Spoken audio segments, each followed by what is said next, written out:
இந்த இதில் ஆசிரியர் தேர்வாரியம் ஒரு தகவல் வந்து கொடுத்துருக்காங்க.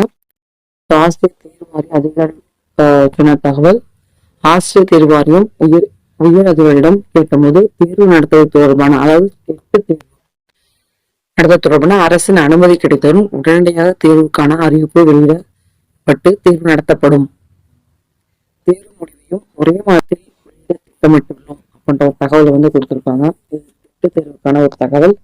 இது மத்திய அரசின் இலவச கட்டாய கல்வி உரிமை சட்டத்தின்படி 1 முதல் 8ஆம் வரை பணியாற்றும் இடைநிலை ஆசிரியர்கள், பட்டதாரி ஆசிரியர்கள் டெட் எனப்படும் தகுதி தேர்வில் கட்டாயம் தேர்ச்சி பெற வேண்டும் அப்படின்றது ஒரு ரொம்ப இம்பார்ட்டன்ட் ஒன்னா.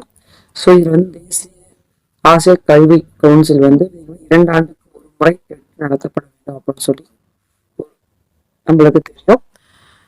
பட் இதுல வந்து பாத்தீங்கன்னா அரசோட ஒரு தகவல் உங்களுக்கு கிடைச்சாங்க அப்படின்னா உடனே இதுக்கான ஒரு இன்ஃபர்மேஷன் வந்து கண்டிப்பா வந்து தந்துருவோம் அப்படின்ற ஒரு தகவலை வந்து கொடுத்துருக்காங்க.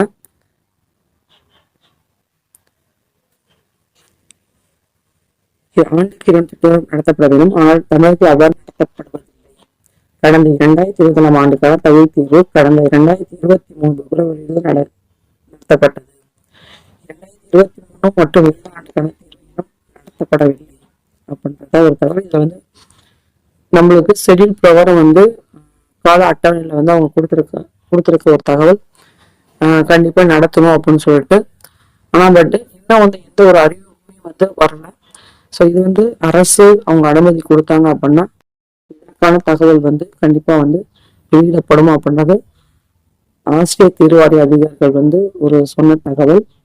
அரசு அனுமதி கிடைத்தவுடன் ஆசிரியர் தகுதி தேர்வு, அரசு அனுமதி கிடைத்தவுடன் ஆசிரியர் தகுதி தேர்வாரிய அதிகாரிகள் இந்த ஒரு தகவலை வந்து கொடுத்துருக்காங்க. ஓகேங்களா? இந்த தகவல் தேங்க்ஸ் ஃபார்